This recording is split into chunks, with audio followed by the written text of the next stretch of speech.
Bonjour, cette vidéo est destinée à tout médecin qui veut participer au concours pour avoir un poste de médecin généraliste. Alors dans cette vidéo, راح نحكيو على كامل les questions اللي راح يبوزيوهم comme في l'entretien et les choses à préparer. Et c'est pas seulement يعني les questions اللي يبوزيوهم mais toutes les thèmes que tout médecin généraliste doivent avoir en tête, soit en urgence, dans les urgences, soit dans les services, soit dans la vie quotidienne. Alors, la première des choses اللي يديروها c'est صلاة الاستخارة parce que راح تنحي عليك beaucoup de stress. أول حاجة ديجا راك استشرت ربي سبحانه دونك ما راحش يكون عندك ستريس باللي راح تخسر ولا راح تنجح، لأنه مهما كانت النتيجة اعرف باللي هذاك هو الصح وهذيك هي الافضل ليك انت. دونك راح تخدم توتاليز، راح مام كي تدي لو بوست راح تعرف باللي تستاهل هذاك لو بوست، وكي ما تديهش دونك تعرف باللي كاينه حاجه راهي مخبيت لك ما خير، ولا كاينه حاجه في هذاك لو بوست ماهيش مساعدتك ما راحش تكون فيها اليز. الوغ نحيو كامل لو ستريس، نحيو كامل لي كيسيون اللي راهم يدوروا في بالكم ونبداو لي كيسيون.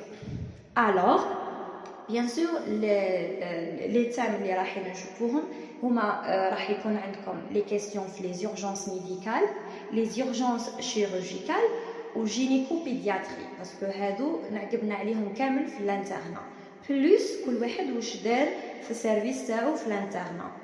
D'accord. Donc, on va commencer par les urgences médicales. Généralement, les questions les posées les urgences médicales. Conduite à tenir devant douleurs thoraciques. Parce qu'il faut savoir évoquer au moins les douleurs, les diagnostics les dus en première intention devant une douleur thoracique. Par exemple, le syndrome coronarien aigu, l'embolie, l'OAP, la péricardite, le pneumothorax. Donc, les يكونوا عندكم en tête pour les citer. D'accord? Ensuite, il faut voir les urgences les plus importantes au pavillon des urgences. Donc, le syndrome coronarien aigu, vous savez le conduite à tenir devant lui, ou les gestes comment vous posez le diagnostic d'abord, le CG dans les 10 minutes, ensuite l'hospitalisation et qu'est-ce que vous devez faire.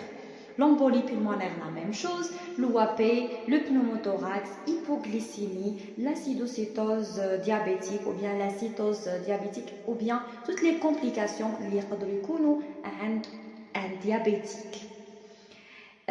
Les états de choc, comme la définition d'un état de choc, les types de l'état de choc, les signes de l'état de choc et les gestes à faire en premier lieu devant un état de choc.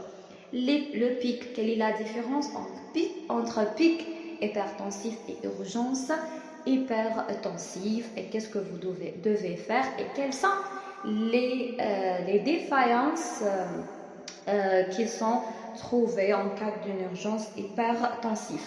L'AVC, les troubles de conscience, comment, donc les démarches diagnostiques, comment vous orienter devant un patient comme un trouble de conscience, devant un coma, les convulsions, les états de mal épileptique, syncope, brûlure, morsure ou bien plaie, l'asthme, Covid-19 et l'électrisation, la corticothérapie, l'antibiotique, les antibiotiques, les familles, quelques effets secondaires, quelques contre-indications, indications, etc. Effets indésirables et les contre-indications surtout chez la femme enceinte. Donc, j'ai comme une liste très longue, mais حبيت نكمل les thèmes, mais كل واحد واش يقدر يعني يوجد لي كوندويت وعلى حساب لو بي اش ولا لو بي اس بي اللي راح يدير فيه لي كاستيون اللي يتبروبوزيو بوكو بلوس ولي كا اللي راهم يجيو ثما بوكو بلوس. Alors, les urgences chirurgicales, bien sûr les polytraumas, les accidents de la voie publique, les contusions et le traumatisme abdominal, traumatisme crânien, HIC, l'appendicite, péritonite, perforation d'ulcère, occlusion, hémorragie digestive, colique néphrétique, colique hépatique, la cholécystite, l'angiocolite, la pancréatite, fracture de l'extrémité supérieure du fémur. Et bien sûr, il y a comme cité 5 ou un nombre de pathologies à évoquer devant un abdomen chirurgical, des indications chirurgicales. Pour la pédiatrie, la méningite, déshydratation, diarrhée, l'asthme, bronchiolite, laryngite, le diabète et les complications, les infections materno-fœtales postnatales, les convulsions, les vaccins et la fièvre. Donc ça, c'est généralement les questions qui se répètent. Alors pour la gynéco, c'est généralement les hémorragies au cours de grossesse.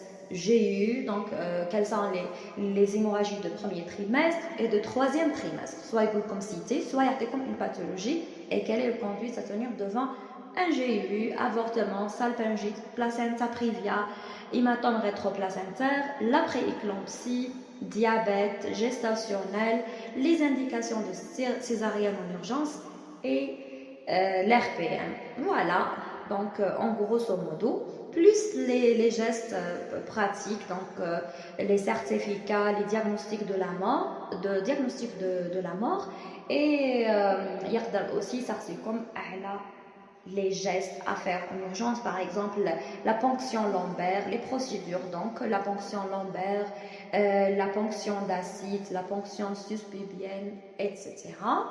Et plus les questions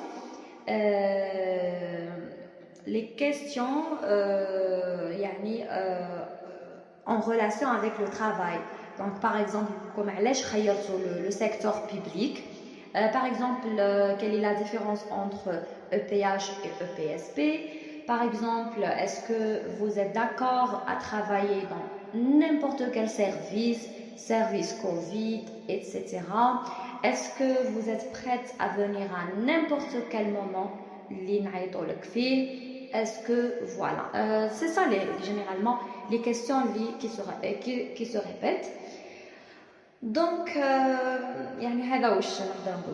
et si vous voulez de faire les conduites, toutes les conduites que je viens de citer, je suis d'accord de faire plus. Est-ce que oui ou non, et je vais les faire. Merci et à bientôt.